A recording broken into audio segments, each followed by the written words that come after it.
Hello, magandang hapon sa inyong lahat. Magandang hapon. So, balik tanawin natin yung content natin kahapon, yung regarding dito sa regarding dito sa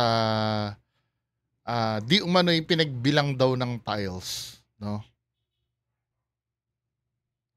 Natanong ko kasi kahapon, may ano ba to? May rationale ba to? May purpose ba ito? Yung pagbibilang ng tiles na yan. So may mga nag-comment naman sa akin na na-explain naman. Abay, pala talaga. Meron, meron pala talaga na ganyan. So, shout out dito number 1 kay Sir Emil Zamora. So, may explanation si Sir Emil Zamora. Sabi niya dito, shout out Boss B.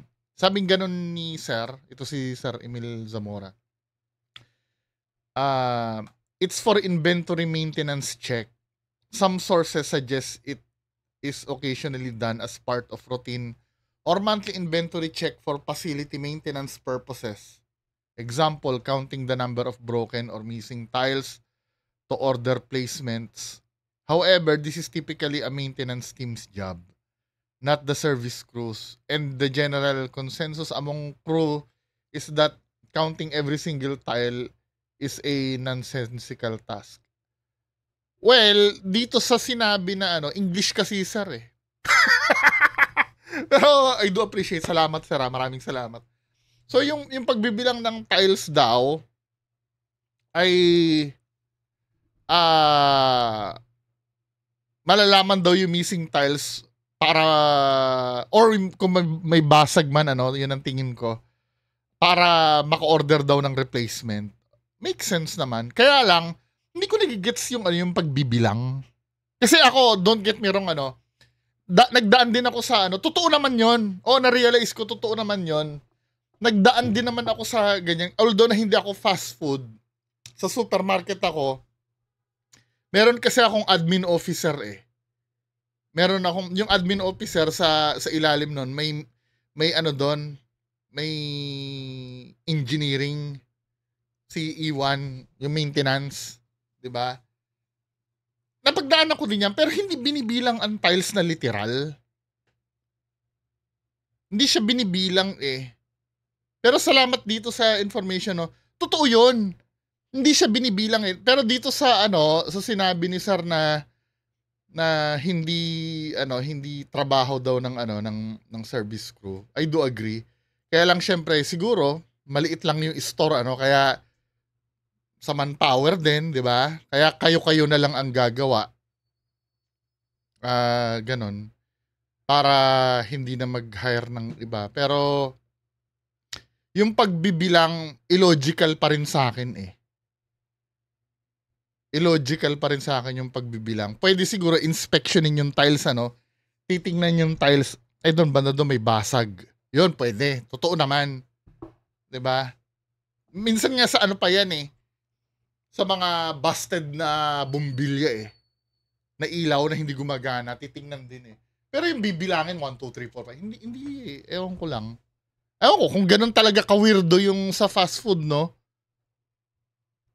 Pero sana, mag-isip tayo ng bagay na para mas ma-improve pa eh. 'Di ba? Kasi illogical talaga yung magbilang eh. Kahit saan tayo makapunta. Pero dito may isa pang paliwanag si Sir. Sir o ma'am? Sorry po ha, kung hindi ko po alam kung ma'am o sir kayo. Ang name, siguro ma'am to, si Mamsel Mendoza. Tama ba ako, ma'am? Ma'am ka po ba? Or sir? Anyway, whatever, no? Sabi ni ma'am or sir, shoutout Boss B, as per my experience as restaurant server supervisor dito sa Dubai, tuwing monthly or year-end inventory time namin, kasali po talaga ang pagbibilang ng tiles. Sa inventory. To take note if complete pa ba yung tiles or kung ilan ang may damage, crack. Kasi work risk yan. Pag may damage, baka may matalisod. Kung may crack naman, pinapatapala na agad or pinapapalitan yung tiles kahit isang piraso lang. Kasi baka pamahayan ng molds lalo na kung laging basa yung sahig. And yes, pinipicturan din po kami while counting for documentation purposes. Well, ganun talaga, no? Pero yung pag-count, hindi ko na, ano eh. Inspection siguro, no? Titingnan nyo, no? Siguro yung pagbibilang ng tiles pwede. Ay, naayon dito sa listahan ko, may 2 tiles na sira. Banda doon. Tapos meron din naman ditong missing na isa. 'Di ba? Pero yung bibilangin mo, logical talaga eh. Illogical. Well, kung ganun yung procedure, no? Siguro may purpose na hindi ko pa rin talaga maintindihan. Pero salamat ma'am or sir ha. Regarding pala sa maintenance talaga. Kasi yung nag-comment do sa video ay tungkol daw sa pests. Yung pinipicturan, oo, walang problema doon. Pero kasi, dito, may sinabi pa si Ma'am, tapusin natin. Siguro ang mali lang sa video is yung komentary nung nagvi-video. Tinatawanan or binibiro. Understandable yung hate kasi pinagmumukhang tanga yung nagbibilang kung binibidyohan siya for work documentation. Sana hindi na nilabas sa public dahil nagiging iba yung narrative ng video. Correct. Tama. Kasi unang-una tayo, no, hindi natin naiintindihan yung yung ginagawa nila eh. Meron pala talagang purpose yun kung bakit ganun yung ginagawa. Pero nagtanong ako kay ma'am, anong tanong ko kay ma'am dito? Okay, pero tanong, need bilangin hindi na lang i-check? At during operations po ba talaga? Yun ang tinanong ko. Sabing gano'n ni Ma'am Sel uli, yan din ang mali. Dapat ang inventory is pag-close na yung shop at wala ng customer. Yun nga eh. 'Di ba? Ano yun, naghahabol sila ng uwian para mamayang uwian after uwian na agad. 'Di ba? And yes po, binibilang po ang tiles kahit mukhang nonsense dahil within restaurant property siya. Sabi gano'n ni ma'am. Kahit po yung rep, ito maintindihan ko to, yung rep, freezer, microwave, oo. Kasi ano yan eh, pwedeng nakawin talaga yan kahit malaki or something may missing. Pero yung tiles, wala namang magnanakaw ng tiles eh. 'Di ba? Pero siguro sinama na rin para wala nang masabi. Kahit alam naman natin constant lang ang number niya, binibilang pa din siya as part of inventory. Oo, naintindihan ko ito. Totoo, pati mga, nung nasa supermarket ako, yung mga fixtures, yung mga gondola, binibilang yun eh. Kasi, rentables kasi yun sa amin, kaya binibilang. Pati nga yung mga electric pan din, binibilang eh. Sa, pati nga exhaust pan eh. Pero yung tiles kasi talaga, never ko na-encounter talagang bilangin. Sa totoo lang. Kasi kung, hindi, kaya gusto kong alamin yung kaibahan ng fast food sa retail. Kasi parehas naman silang kailangan din ng sanitation. Lalo na sa fresh department namin dati nun. 'Di ba? Pero never talaga yung yung binilang ang tiles eh. Sorry ha. Kasi inaaway lang talaga kasi ako ng utak ko. Illogical kasi. Pero kung yun talaga yung ginagawa, 'di ba? Wala naman tayong magagawa doon, 'di ba? Need to note down na kumpleto pa ang items and equipments. Yes, items and equipments, okay to. Pero yung tiles talaga, At ano ang nangangailangan ng repair or replacement? Mga tinidor, ito, pwede to, baso, chairs, tables. Pero tiles talaga hindi. Pwede inspection. 'Di ba? For me lang, I don't see anything wrong with checking and counting the tiles. Ang issue, anong reason nung nag-video? Oo nga naman, no? Bakit pinost yung video? Which is clearly to make fun of the crew. And I believe hindi dapat nagagamit ang CP during operation time. Unless work-related or emergency lang. Binibidyo niya pa nakita yung brand name ng company o nga, no? Kasi pag inano mo lalo na yung mga hindi nakakaintindi dun sa ginagawa, open for interpretation yan eh. Actually, meron yatang meron di umano daw na kumakalat na statement yung manager na hindi ko na sinave kasi ka-bullshit yan din yung explanation. Paliwanag ng manager.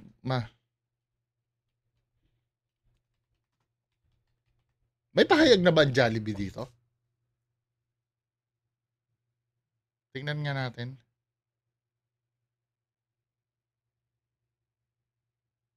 Yung regarding sa tiles.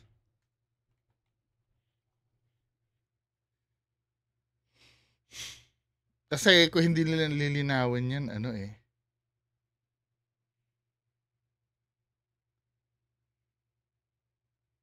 Ito yung, di umano daw to ha, pero hindi ko, hindi ko pwede i-consider dahil kahit sino pwede namang gumawa na itong conversation na to eh.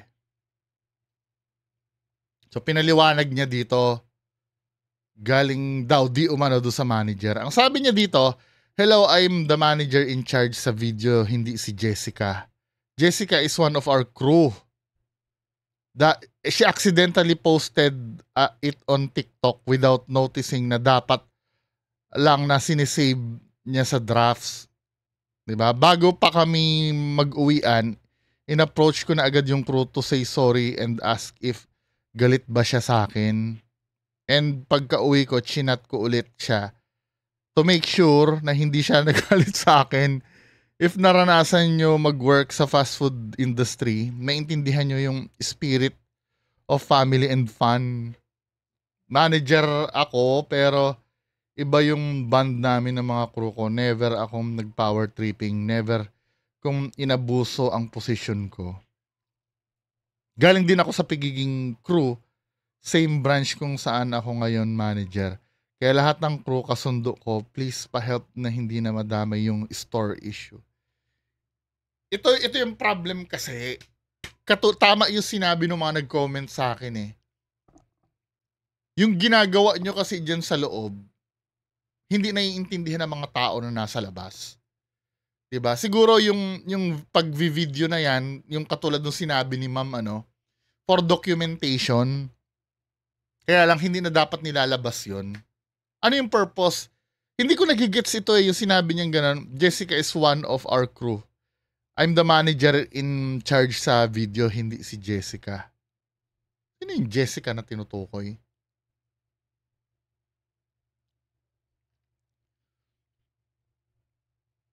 Yung nagvi-video, yung ba yun?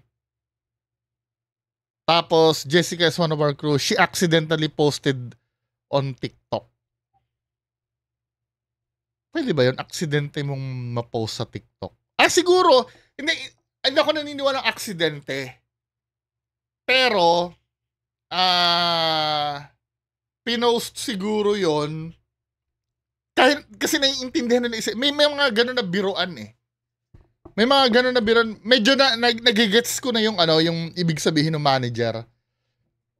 May mga gano'ng biruan. For example, sa amin, meron kaming biruan akala mo pambubuli, pero nagtatawanan kami. Yung parang, ano ba yon? May ganyan din eh. Yung pagka mababa ang benta mo, ang gagawin mo ay ikaw yung parang maglilinis ng alikabok dun sa taas. Something like that. May ganun din kami. Or halimbawa, may time na pag mababa ang benta mo, kailangan maghanda kayo ng dance number. Yung mga ganun na lahat naman ituwan-tuwa na ganun na pagka, oy, patay ka mamaya, sasayaw ka mamaya bago umuwi, di ba? Yung mga ganon. Pero kung halimbawa kung hindi mo alam yon, tapos mapapanood mo na post bigla sa social media na hiyang-hiya siya habang sumasayaw, pwede mong i-interpret kasi yun as bullying eh. Pero kasi lahat kami nun, ganun din, nagkakaroon kasi ng healthy competition. 'Di ba? Mukha lang siyang kawawa na sumasayaw kasi siya yung talo. Pero pag iba yung natalo, magaling din naman siya mang-asar. 'Di ba? Minsan iba nasasanay na ano. May mga ganon. Siguro itong nangyari na yung di umano yung pagpa-power trip na yon ano na yung pananalita na hindi mo makakalimutan na ano, parang siguro biruan nila yon ano. Kaya lang napakawalan ito sa public yung video 'di ba? Marami ng interpretasyon ang lumabas na hindi maganda. Partially naiintindihan ko no yung ganon. O sometimes nga yung dinadaan ko sa biro, yung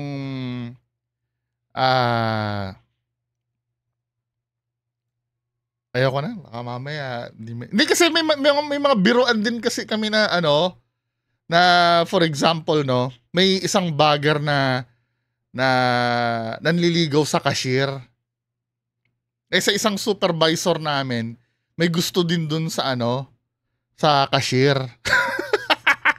Di, ang ginagawa, habang may nangyari dun, may pag-video din kaming naranasan. Ang ginagawa nung bagger, talagang trabaho niya naman yon na maglinis ng glass window. Di ba? Tapos, tapos may nag-video na na sabi ko, yan, diniskartehan mo kasi yung chicks ni boss ganito di ka ngayon, naglilinis kayo ngayon ng ngayon na-misinterpret ng iba. Actually sa GC lang naman yon, na-misinterpret ng iba na parang pero naiintindihan naman na biruan lang yon, yung mga ganung bagay. Basta maraming nangyayaring ganyan. Medyo nagigets ko na to. Kaya lang ang mali nga doon, 'di ba? Katulad nung sinabi kanina, ang mga video nyong sa inyo ay sa inyo lamang. Kasi pag nabigyan ng ibang narrative yan, ibang hindi nyo makokontrol ang iisipin ng mga tao Hindi mo naman pwedeng pagpaliwanagin, lalo na kung halimbawa ang napanood lang nila yung video na parang binubuli mo ito, di ba? Hindi mo naman, in short, kasalanan pa rin nila. Although naiintindihan ko na ng konti, kasalanan pa rin nila. Kung husgahan sila sa internet, kasalanan pa rin nila kasi nga may mga bagay na hindi na dapat nilalabas. Diba? Katulad din nung 'di ba yung alam mo yung Oppo? Yung mga team leader ng Oppo. May kumalat din video nun or parang post yata na pag hindi nakakabenta pinagpo-push up. Kaya tuloy yung mga ng Oppo, yung mga sales agent ng Oppo, talagang kung mangharang sa mall makabenta ng cellphone, parang mga talagang agresibo di ba? Yung pala pinagpo-push up daw sila pag hindi nakabenta. Di ba? Kumalat yun, nahusgahan na naman. Kung tutuusin, may usapan silang ganon na parang katuwaan lang nila na something like that, wala di ba? Kung masilip na mali man, pagbayaran nila yung kasi dapat may mga bagay na hindi talaga nilalabas. Lalo na kung hindi naiintindihan ng mga kasalanan din nila. In short. So dinami-dami ng diniscuss natin dito, kasalanan din nila. Doon pa rin babagsak. Na dapat hindi na nila nilabas, di ba? Anyway, hopefully medyo naliwanagan tayo sa ganitong uri ng mga pangyayari. 'Di ba? Hindi ko sinisisi yung mga yung mga nagalit, 'di ba? Kasi baka mamaya napahiya kayo hindi naman pala ganoon talaga, hindi mo sila pwedeng sisihin Kasi nakapanood sila ng video na hindi nila alam kung ano 'yon. Na in the first place hindi naman dapat talaga nilabas. 'Di ba? Kasi magkakaroon ng magkakaroon ng ibang interpretasyon pagka hindi nila alam yung konteksto. For example, no, halimbawa ako, no, papatay ako, may sasabihin ako dito, no, papatay ako ng tao kapag ni-rape mo ang kapatid ko. 'Di ba? Nasabi ko 'yon. Now, may mga mag-a-upload ng video ko na putol. Ang ipi-play lang nila yung papatay ako ng tao. So, kakalat yung video ko, no? Oy, sinabi ni Bungo, papatay daw siya ng tao, etc. etc. Grabe naman yan. Grabe naman brutal niya ni Bungo, ganyan, bla bla bla bla. 'Di ba? Pero sometimes kasi hindi alam yung buong context eh. Ang may kasalanan doon yung nagkalat ng video. Kasi yung tao talaga kasi mag-iisip lang yan kung ano yung napanood niya at nabasa niya. Ni wala kang ano eh, hindi naman pinapaliwanag do sa video kung ano yung context. May caption lang na power tripper yung manager. Eh talagang ano yun, 'di ba? Tsaka pinaka-bullshit talagang dahilan dito. Nagigigil ako dito sa dahilan na to eh, yung aksidenteng na i-upload sa TikTok. Anong klaseng dahilan yon na accidentally posted it on TikTok? Paano yon? Ano yung aksidenteng gumalaw yung daliri niya, pinili yung video niya, nilagyan niya ng caption, aksidente lahat yon? Yan ang pinaka-bullshit na ano, pwede naman siguro sabihin na ano eh, na nagkamali ng pagpo-post. 'Di ba? Na supposed to be na para sa amin lang. Pero yung gagawin mo pang tanga yung mga tao na sabi mong aksidente, alam bang ibig sabihin ng aksidente? Hindi mo sinasadya yung bigla na lang. For example, no? Hawak-hawak ko to bigla na ilaglag ko. Hindi ko naman sinadyang ilaglag ganun eh. Kasi hawak ko talaga niya na ilaglag. Hindi mo intention talaga. Ano, kusang gumalaw yung ano mo, daliri mo na nag-type ng caption at na-i-upload sa TikTok. Bullshit, di ba? Anyway, yan lang po muna ang pag-uusapan natin. Magandang hapon sa inyo lahat. Bye-bye.